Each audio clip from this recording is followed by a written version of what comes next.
2В сынып оқушысы Әбді Кәусәр. Фариза 10-ға сыныба. Туған жер. О, туған жер, кем пейіл құшағың кен, саған көңіл бұлқынар күш ағыммен, сағынышымды қанат қып саған қарай, балапандай талпынып ұшамын мен. Ала қаны анамның топырағын, сендік махаббатымның оты жалын, сені қалай сүюдің керектігін мен ешқандай кітаптан оқымадым.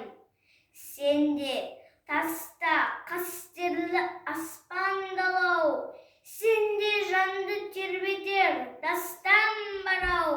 Мені мынау өмірге құштарлығым, сені жақсы көруден басталған-ау.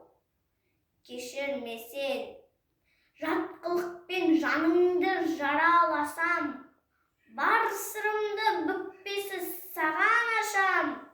Мен ел кезіп кетермін отансыздай, үмітіңді ақтауға жарамасам.